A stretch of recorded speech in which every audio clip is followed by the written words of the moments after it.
Hey everybody, welcome back to the Dungeon Dive. Daniel here, and welcome back to the continuing deep dive into the depths of Shadows of Brimstone. And we are almost through it.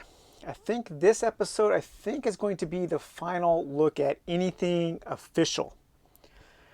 After this episode will be, I think I'm going to do a little hobby video because I've had quite a few questions about laminating my character sheets. I might do a live dipping process of one of the minis. Maybe talk a little bit about storage. I'm not like a super storage guy.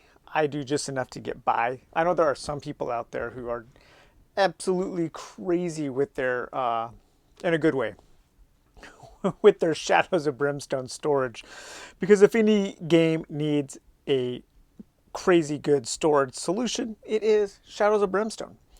But in today's episode, we're just going to take a really quick look at a number of expansion heroes, and these are the expansion heroes that I own. Now, I don't own all of them, and we're not going to take a deep look into each one. I just want to give you guys an idea of the kind of heroes that you can buy as expansions. There are two in here, I believe, or at least one that was a Kickstarter exclusive, I think, from Forbidden Fortress. But I don't believe anything else I have is, because I have purchased all of these, I think either on eBay from people selling their Kickstarters or from the Dice Fest. And I'll show you a couple proxy minis that I'm using for some of these as well, because a lot of the resin is really poor quality. A couple of the resin minis I got were so deformed, they look like Toxic Avenger or something. But yeah, so we're just going to flip through these pretty quickly just to give you an idea of what's available. So all told, I think I have about 24 heroes. The 8 with the core Western set, the 4 with the core Fofo set, the 4 with the Forbidden Fortress expansion, and then the expansion heroes that I've purchased. I have about 24 heroes, and for me, that is kind of enough heroes. I don't know if I'm going to be looking into purchasing any more in the future. I will be very selective, let's say, of what I get in the future. And that is actually kind of how I'm approaching everything else from Shadows of Brimstone from here on out. I am being super selective and picky with what I buy. Just because I have so much already, I don't need much more for this game. But anyway, so the first hero we're going to take a look at, this is actually a hero that my buddy is playing right now in our game when we can get back together, but that is the Orphan. The Orphan is pretty cool because he or she starts a little weak, but as when you create an Orphan, you get an Orphan mission.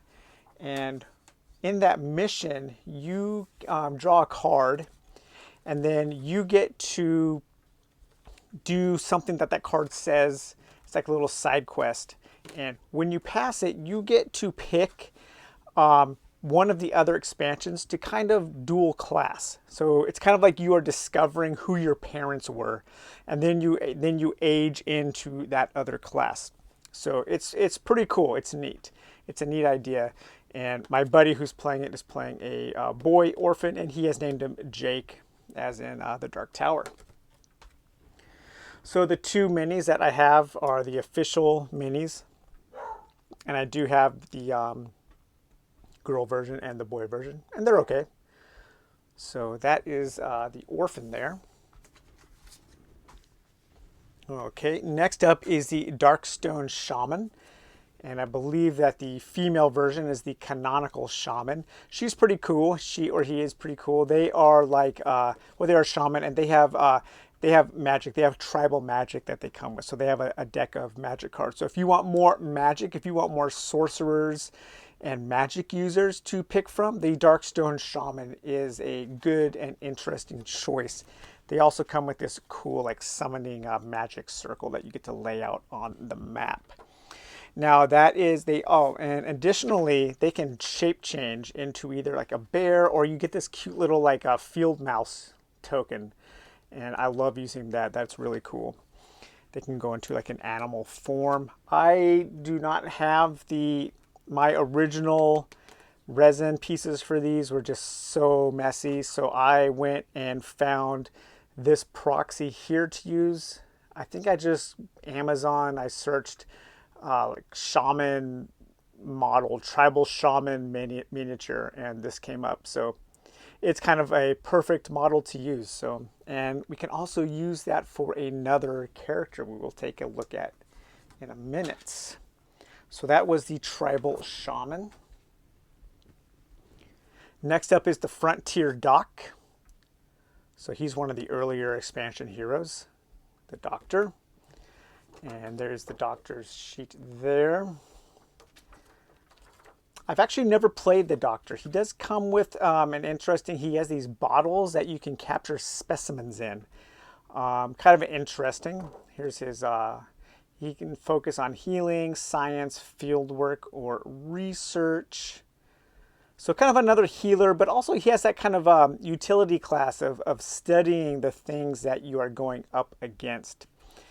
Might be a fun character to play. He has medical training and field surgery. So if you're looking for maybe a kind of more interesting healer, that might be something to take a look at. Now, I've been on the search for a good Doctor Mini for a while. At first I had this guy here, a Reaper, I think it was a Reaper Bones. And it was okay. You know, he had the duster on and kind of looked like a doctor. But then I went for this Occult Detective from Savage Worlds. And I like that he still has the duster and he's carrying a book, but I didn't like that he had a gun. So finally I found Dr. Friedman, the Mad Scientist from Chronoscope.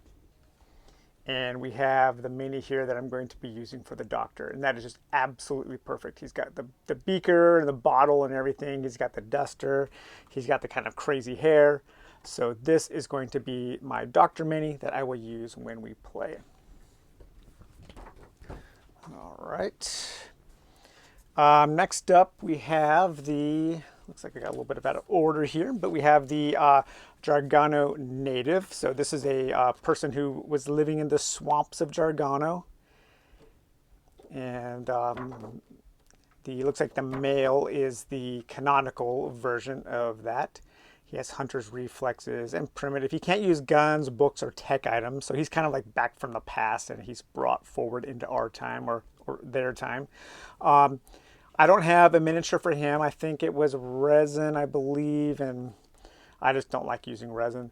If somebody wants to play the Giargano Native, they can just use my shaman mini, as long as we don't have somebody who wants to play a shaman and a native. So this mini is doing double work. Get my money's worth out of that mini there. The Wandering Samurai. So this is the mini that I spent the most money on, stupidly, foolishly. Unless it's a Kickstarter exclusive, guys, just be patient. Don't spend eBay prices. I bought the Wandering Samurai in between the time when it was like Kickstarter stuff was rare for Shadows of Brimstone for a while. It was hard to get the Kickstarter stuff. It hadn't hit retail yet. It hadn't even hit the Flying Frogs web store yet. Deliveries were slow, so there was a lot of demand. So I paid way too much money for this samurai, but I really wanted the samurai. Little did I know that in a year or two, they would be making an entire Eastern set. So that was so cool. I just wanted to introduce a samurai, especially this Mufune looking dude here, into my Western sets so I could play something like Charles Bronson's Red Sun or the Master Gunfighter or something like that. So I paid a lot for him. I wasn't disappointed, but about 6 months later, I could have gotten this guy for like a third of what I paid for in eBay. But he's okay. He comes with these battle tactics cards, and so you can. He's a good fighter. There is a character that's just like him in the Forbidden Fortress set, so that was a little disappointing. It kind of dilutes the Wandering Samurai's uniqueness. But I use this mini here for my Wandering Samurai. The resin mini that came with it, the sword was so thin and so fragile that it like snapped in 2 weeks after I got it. It was so tiny. And this guy is just, this guy's a better pose and chunkier too. So that's the mini that I use when I was playing my Wandering Samurai. All right, then we have a Cowboy here. I've never actually played the Cowboy either, and I don't know anybody who has. No one in my group has ever played the Cowboy. I'm not actually even sure why I bought the Cowboy, because he doesn't look very interesting. It's a start of town, at the start of each turn or day. If you have no grit, recover a grit. Okay, happy trails. So, yeah, I don't know. I don't know too much about the Cowboy, to tell you the truth. On the range, thrill seeker, fisticuffs, and show off. Like I said, I have so many heroes, and I have my favorites that it's just kind of he does come with a lasso. I don't experiment too much because I like to stick to my favorites. And speaking of favorites, the Sumo. Had to get the Sumo. That comes with Forbidden Fortress. E Honda was my main in Street Fighter 2 for many, many years. And I absolutely love the Sumo. I'm very happy that I have the female Sumo model there too. Very cool. I love this mini so much. He looks very awesome. He's large, so he can push people around. He has meaty hands. He's better, of course, attacking unarmed. And there's the female version. And then the Sumo, you can have belly smash or wrestle champion, multi-hand slap. There's the E Honda move right there. And then he can be a muscle. He can have discipline, protector, or a champion. So really cool, fun playing with a Sumo. I'm really glad that they added a Sumo character. And then here we have the Triderian Veteran. If any of these are Kickstarter exclusives, it might be this guy, but like I said, I'm not sure. I don't think it is. I think this was just something that they included as a stretch goal. But he comes with some extra Triderian cards, so you will be able to figure out what kind of like a veteran faction he is from, kind of like your Tridera cards in your Triderian expansion. He's battle hardened. He's from another world. He also comes with different kinds of starting items and personal items. So lots of ways to make him feel like he's actually from this weird other world. And there is his level up chart. And I have not painted or anything his mini here. And I do also have the female counterpart. I just haven't assembled those yet. All right. And then finally, last but not least, we have an oldie but goodie, the Prospector. I want to say that the art was inspired by Jason Hill there. Kind of looks similar, just with a bigger beard.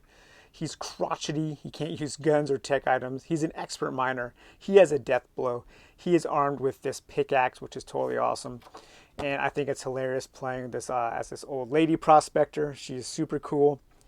And both of the minis I have, I like them both quite a bit. They look cool. They make a good husband and wife duo. I think it is fun to, if you have your hero cards, to go ahead and make a photocopy of the male and female side, and then play husband and wife duos going into battle together. I like that idea quite a bit. Very slow though. The Prospector is very slow. Great health and great sanity. But yeah, so that was just a really quick look. Just wanted to give you guys some examples of some of the heroes that you can purchase. So I know I have seen the Prospector and other heroes starting to show up single packs at retail. I've seen them on Amazon. So they are finally, actually, officially releasing hero expansions. It's taken so long to get there. I do wish that they would combine like sets of 4 and maybe lower the cost a little bit, because they are kind of expensive. I think they're like around $20 to $30 for a single hero, if I remember correctly. But all right, well, next up, we'll probably do a little hobby storage type thing, and then we will get into Hex Crawl and finish up this series. So take it easy, guys. We'll talk to you later. Bye-bye.